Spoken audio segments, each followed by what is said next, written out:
Remember when Robert De Niro was losing it last year? He wins the election.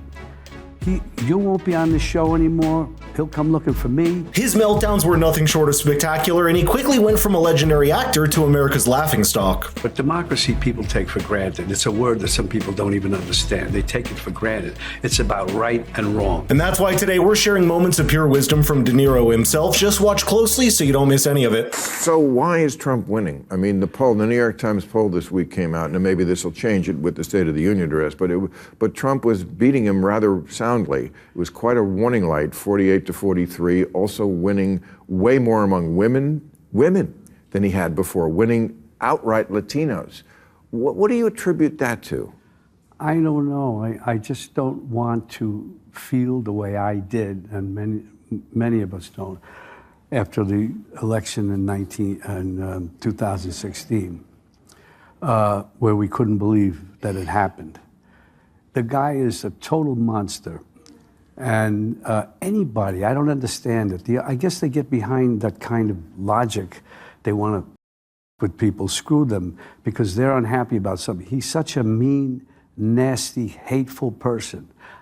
I'd never play him as an actor. For a bit of context, there was a stretch last year where De Niro was popping up everywhere, doing interview after interview just to bash Trump. And here's the funny part, it wasn't out of civic duty. He had a movie to promote. What a marketing genius. But I think it's safe to assume that to this very day, he still doesn't get why Trump had such a strong following. Instead of examining the reasons why he appeals to voters, De Niro resorted to name-calling like it's high school arguments, and you'll see that more than once in the clip throughout this video. Whoever the people are who want to vote for him, and they look like intelligent people around there, for some reason, it can't be. It cannot be.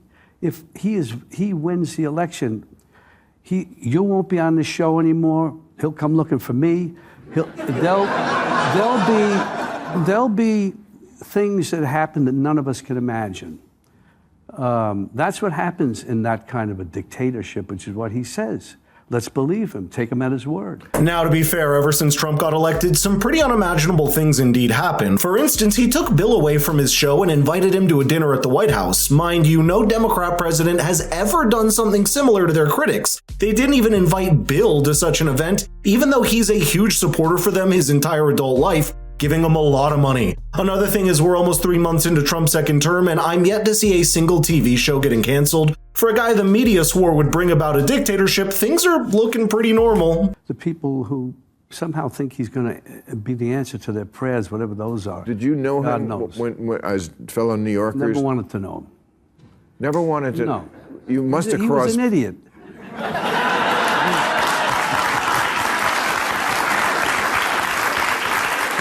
He was a clown. He was a clown in New York. And New Yorkers say, some would go with him, of course, people who work in what he does, some of them.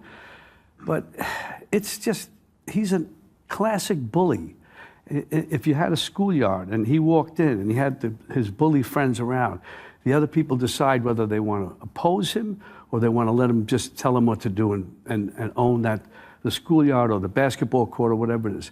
He's got to be stopped. And what's insane is that the Democrats saw the reaction to De Niro's unhinged rants, and instead of reading the room, they decided to double down on the same talking points. Rather than offering real solutions or talking policy, they leaned into the outrage and made their entire pitch about how much they hate Trump. That was it. No vision, no concrete proposals. Vote for us because we're not Trump.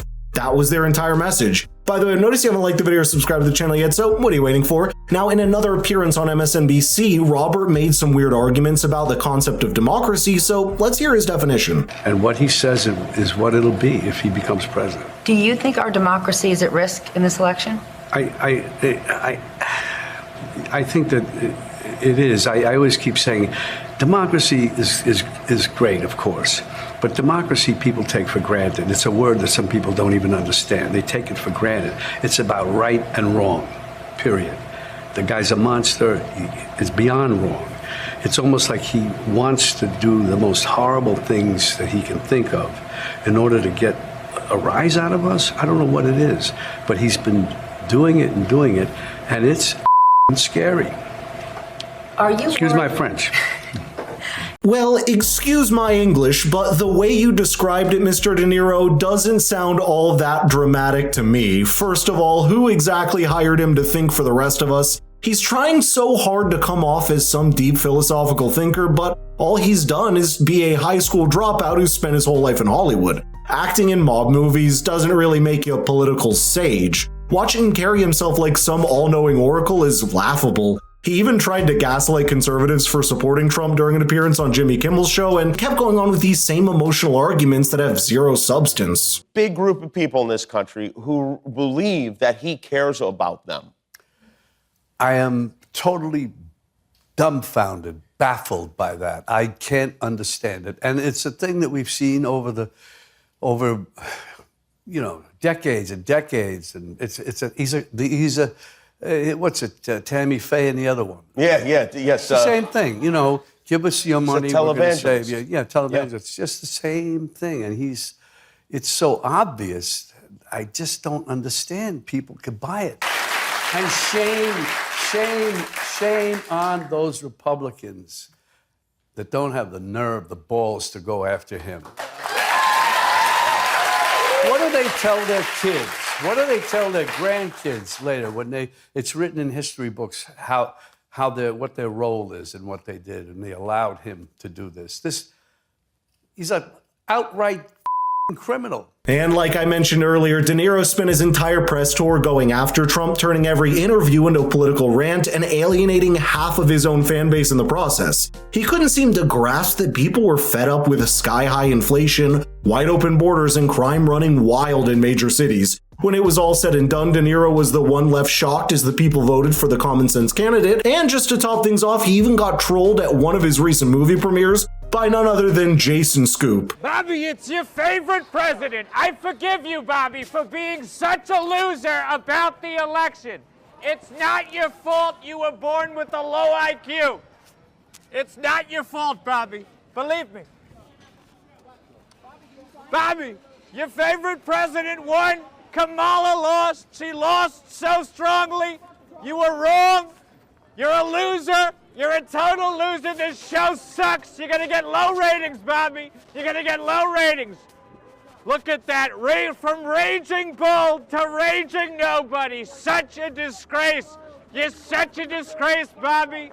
It's a horror. Look, I think that guy's hilarious. The Robert De Niro story perfectly sums up how Hollywood actors shot themselves in the foot during the last election. Instead of thinking for themselves, they fell in line with whatever narrative the industry elites told them to push. No questions asked, but I'd love to know your thoughts here, so let's get the conversation rolling in the comments down below, and if you want your friends to see De Niro's meltdowns, please share the video with them. It means the world. Thank you for watching, and I'll see you in the next one.